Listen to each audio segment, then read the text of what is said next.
In this video, I'm going to show you how to use the XAI Grok 3 API in Google Sheets, mostly the chat endpoint, and you'll see the Grok 3 latest. We might dig into some reasoning as well, which is a new feature, and it's worth noting that it's only supported by a couple of the models currently. And the reason for building this tutorial is I got this comment on my video integrating the OpenAI API into Google Sheets that it would be great to have this for Grok. Just to show you what we have built, you'll be able to use a formula called Grok to take in a topic or a title and output a meta description, as well as a categorizer. So you'll highlight the topic or a couple, go to this categorize menu that we've added, run the Grok categorizer, and it should output a nice formatted cell within Google Sheets based on some criteria that you train the model on specifically. So as you can see, the WASPs of World War II, which is the Women's Air Force. I'm in a YouTube channel in history. That's why you see these examples often. And it's formatting it into military history as the category. It's going to be a pretty similar tutorial to the last one, but I'm hopefully going to add value in other ways, like showing you a different way of handling your API keys within AppScript, but it's going to be quite similar. So I'm just going to copy my existing code, which I will link to this end project on GitHub, as well as the original from my previous video. I've added a sheet and formatted based on some of the things that we're going to do, such as this category. And if you want to do that for yourself, it's in the data menu, data validation, and then you set up the criteria and the rules. You can add colors, you can delete them, you can add another item. And once you're done, click done and close out of that. Okay, so I'm going to open up extensions AppScript. And the first thing I'm going to do is add the API key, as I mentioned, in a different way. So in the project settings, you go down to script properties, and you'll notice I've already added the Grok API key and the API key that I've created. I'm going to delete it after this, and I'll show you how to handle this back in the code. As I mentioned, I'm going to paste in my previous work from the GPT-4. I'm going to rename this call Grok, which takes in a prompt. And as I just mentioned, we're going to say Grok API key. And instead of a string this time, we're going to say script properties dot get property. And then in quotes, we'll say Grok API key, which is how we saved.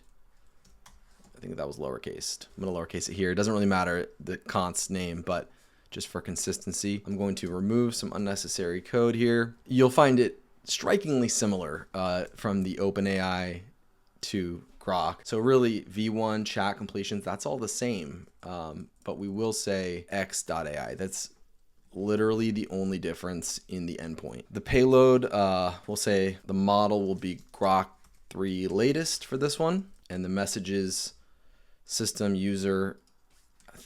I'm going to interpolate this prompt just in case. I don't know if it's actually needed because it seemed to work in the OpenAI version, and I'm guessing it would here, but okay. I just wrote a helpful description or content for what my end use is, but you can update that for what you're using it for. Going to be a method of post. The content type is application JSON. The headers are the same, except we're going to want to pass in the Grok API key this time. We're going to stringify the payload again. We're using URL fetch app.fetch, passing in the URL and the options that we just saved here. We're going to need to get the response and then parse that JSON. And then literally data.choices, you can iterate through these choices if you want to like display to the user multiple options.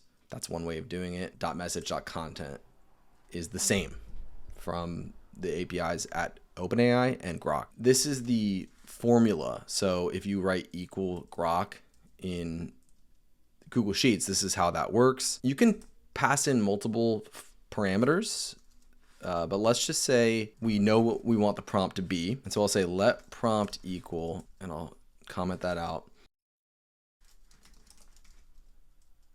Okay, so I just updated this prompt and basically hard-coded what I want to use this for. For the following topic, generate a meta description between 120 and 158 characters in length.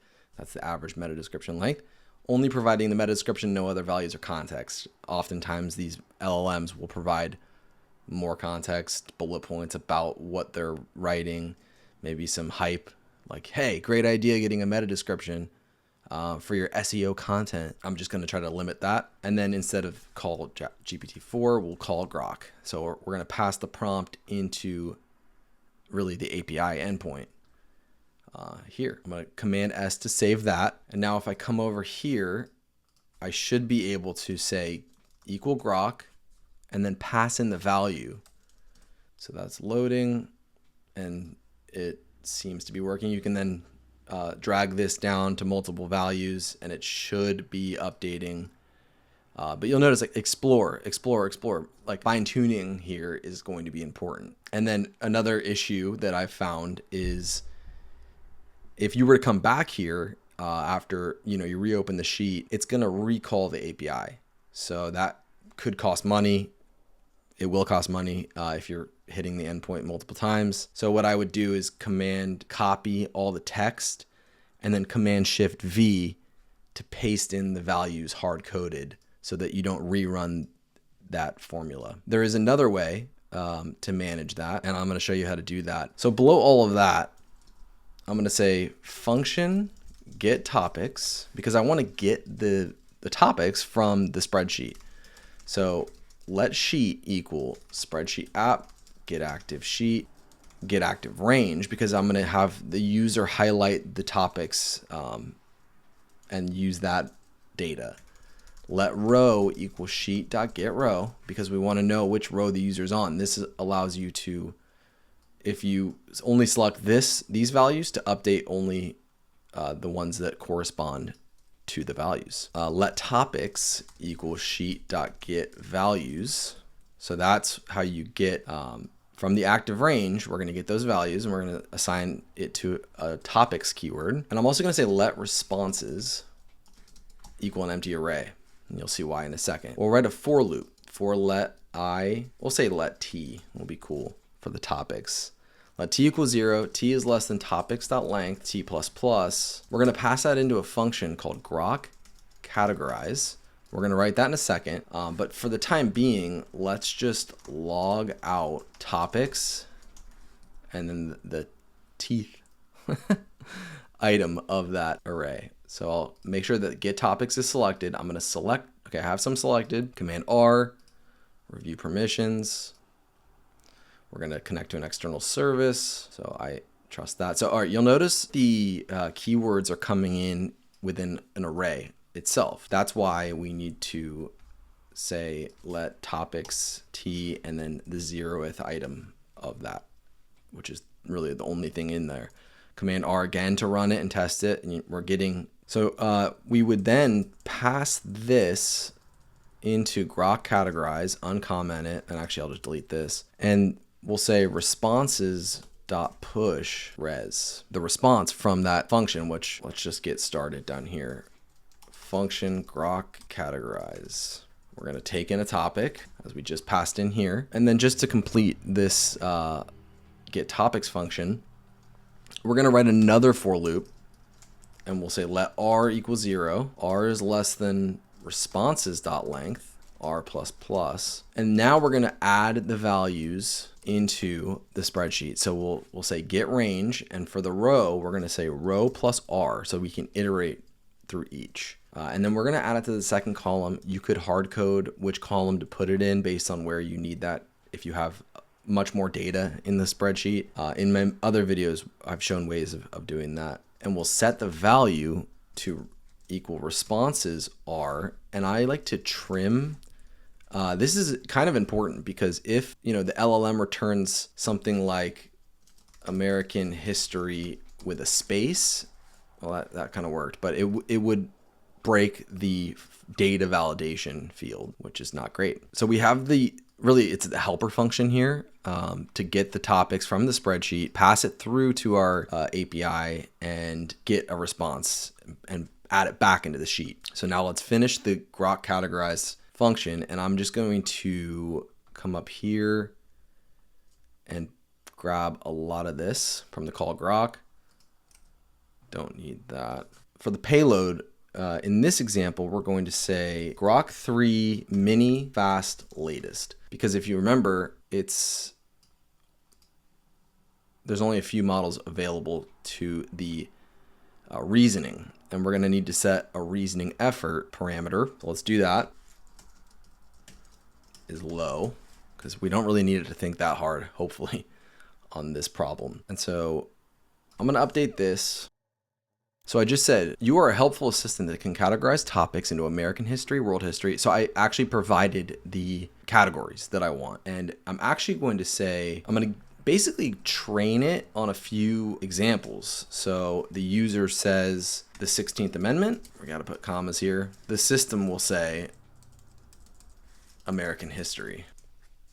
And you can scale these out. I like to provide like multiple examples for the various options. So Battle of the Bulge, that would be military history.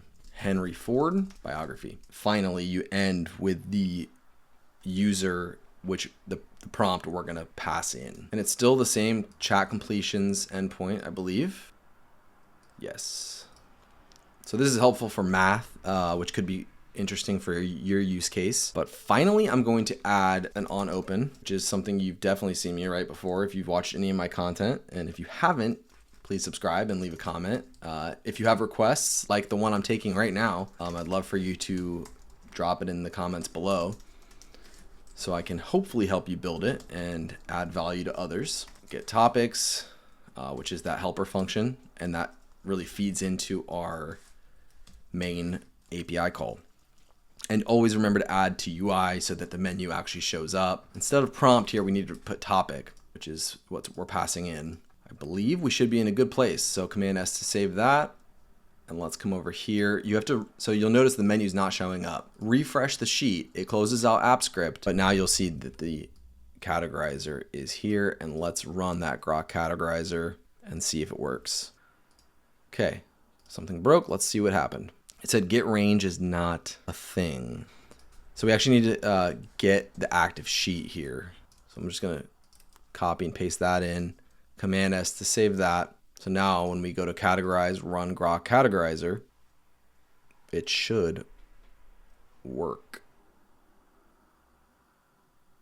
Boom. That seems to be pretty accurate. King Henry, biography. Yalta Conference, world history. Ben Franklin's Postal Service. Thank you, Ben. Yeah, that is pretty cool. Hopefully this was helpful. I did in my GitHub, as I mentioned, all of my projects are in my GitHub account, and I broke it into two parts. You'll see the formula in one file and the function in another. So hopefully you can pick and choose which one makes sense for you. I've added comments to update this where needed, such as adding your API key and the like. Yeah, thank you for your time, and thank you for your interest in automating away your repetitive tasks. So thank you for your time, and thank you for your interest in automating away your repetitive tasks.